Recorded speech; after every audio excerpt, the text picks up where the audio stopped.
so happy we alive. Good evening and welcome to Louisville Late Night.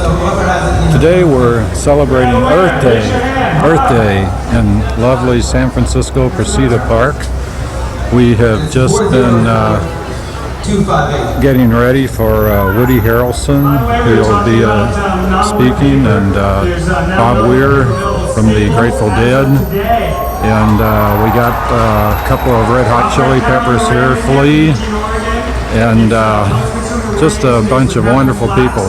Let's, with no further ado, let's go on in and take a listen and see what's happening here in San Francisco. Earth Day.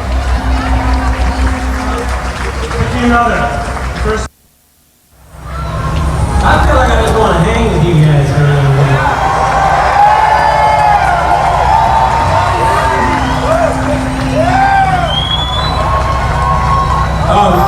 Speaking of the redwoods, you know, I want everybody to go over to where is the booth with the Old Growth Initiative? Where is it? Oh, it's over there. Yeah. Check that booth out and sign on if you haven't done it already. There's probably nothing more important going down right now. That's the mother jump stand. Okay, well these guys are faking it, but that's back over there. Thank you. I'm halfway through this speech, okay.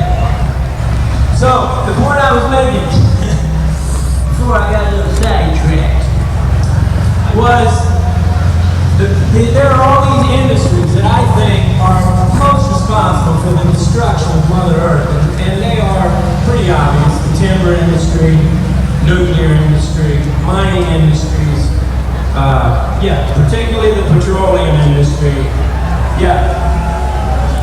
Doesn't it make you happy that Bush and Dick are working so hard for peace?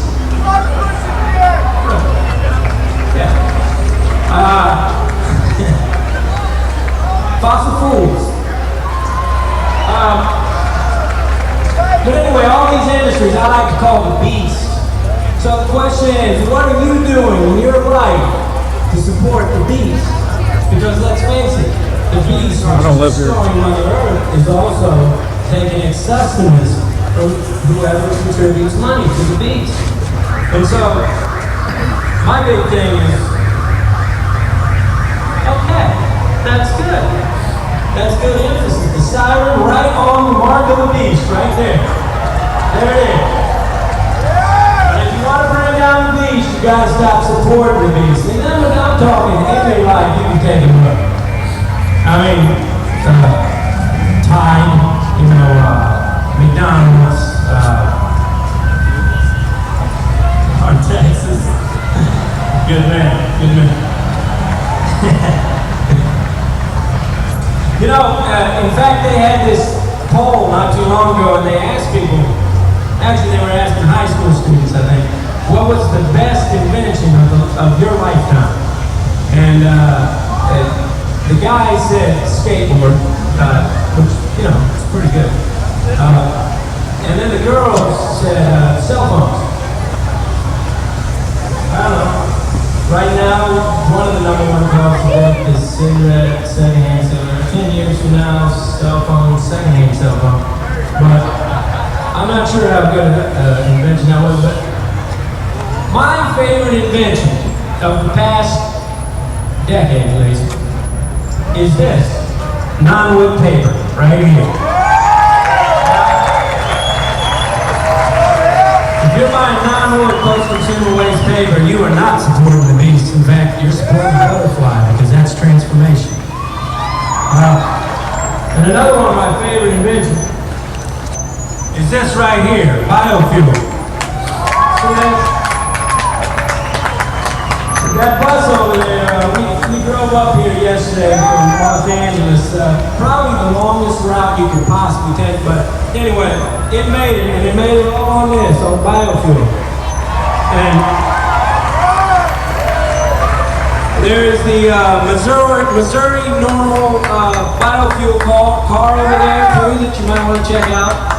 And to me, this is the way of the future, and also you can get it right here in San Francisco on 23rd and 3rd. You guys had the only biofuel station in the world.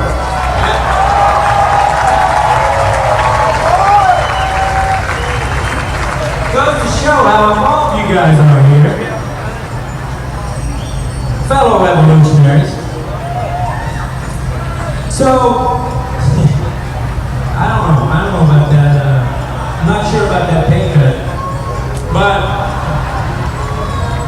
so anyway, you know, if I could ever stay off the tangents, I could get done with this shit, but I started a website called Voice Yourself, and the whole point of Voice Yourself is, you know, I used to think the most important thing in a relationship is to be heard, and then I realized, well, heck, you know, you can be heard but not understood, so the most important thing is to be understood. Then I thought, no, you know, if someone doesn't voice themselves, then nobody gets heard or understood. A lot of us here, you know, we're up against a very big system, and the system, let's face it, is pretty corrupt. When Sharon is like heralded as a man of peace, you know, it's a crazy system. And to me, if we're going to change this, if we're going to turn things around, then we got to get together.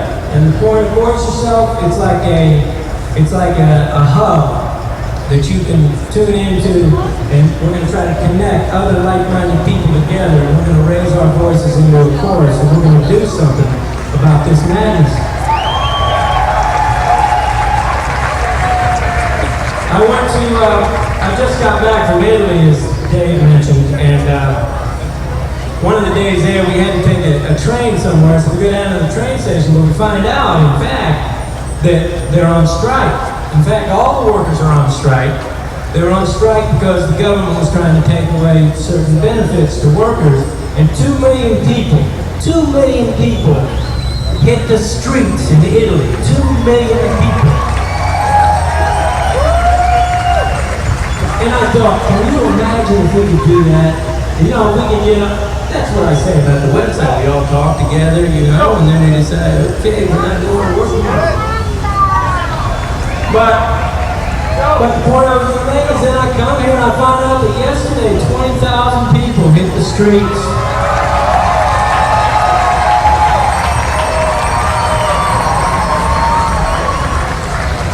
Some of you might have been there. They were upset about Bennett's policy and a number of other things, but, you know, man of peace, Sharon. I don't know how Bush came up with that. I guess he's a peacenik too, Bush. But, so we give Israel $3 billion a year. $80 billion, our taxpayers have gone to Israel to defend them, of course, by the tanks and the grenades and the bombs.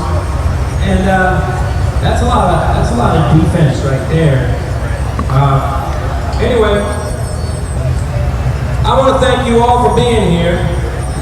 I really do appreciate it. It's great to see your faces.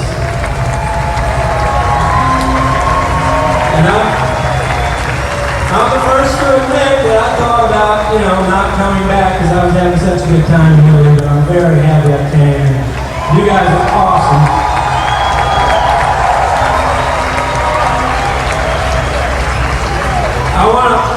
I want to thank Dave Frankel, who put this whole thing on.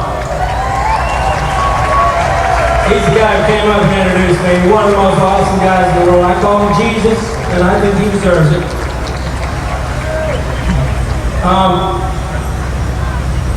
And what have I missed? Okay, I did everything. Yeah. This is a little bit anticlimactic.